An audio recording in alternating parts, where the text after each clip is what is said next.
Sir और जब हमारी आधी प्रोजेक्ट्स कंप्लीट हो जाएंगे तो हम बैठके सर 18% तक आ जाएंगे, 90% का हमारी प्रॉफिट हो जाती है सर।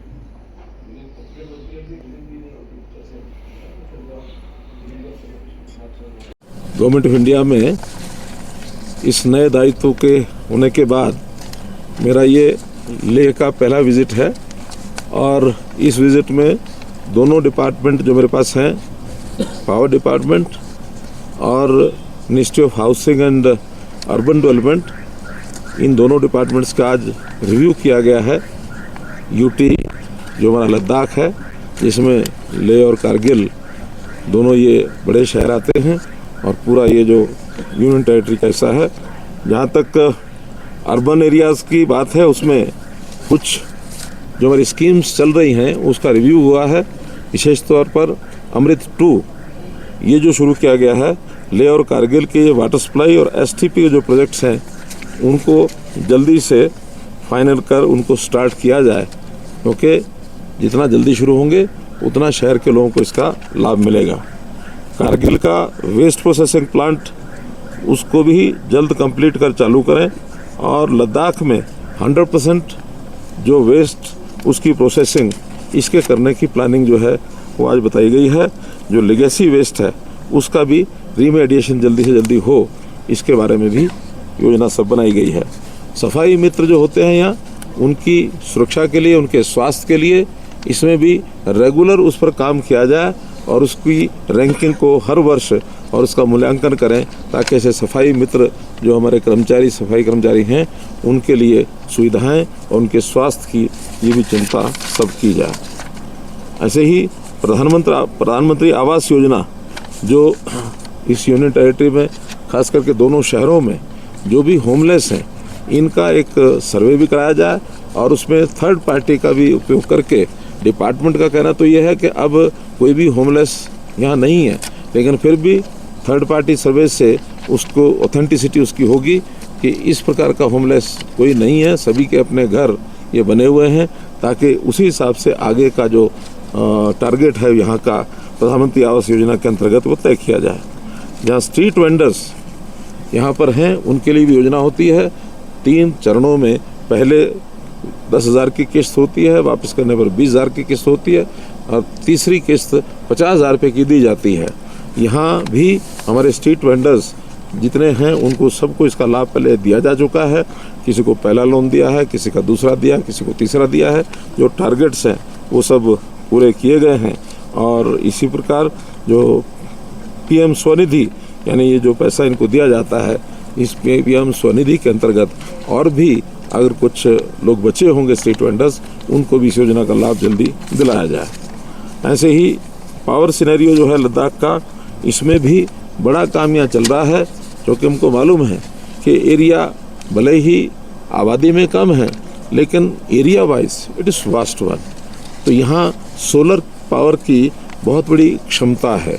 तो यहाँ कितने एकड़ में कितने उसमें बनाया जा रहा है? 13 गीगावाट का एक पूरा 13 गीगावाट का एक बड़ा प्लांट सोलर का यहाँ उसकी योजना बन चुकी है और उस पावर को यहाँ जनरेशन होने के बाद उसके लिए एक ट्रांसमिशन लाइन जो यहाँ से और हरियाणा कैथल स्थान तक जाएगी, उसके माध्यम से यहाँ की आवश्यकताएं तो पूरी होंगी, लेकिन साथ ही देश के अंदर जहाँ भी उसकी आवश्यकता होगी उसको ट्रांसमिट वहाँ किया जाएगा।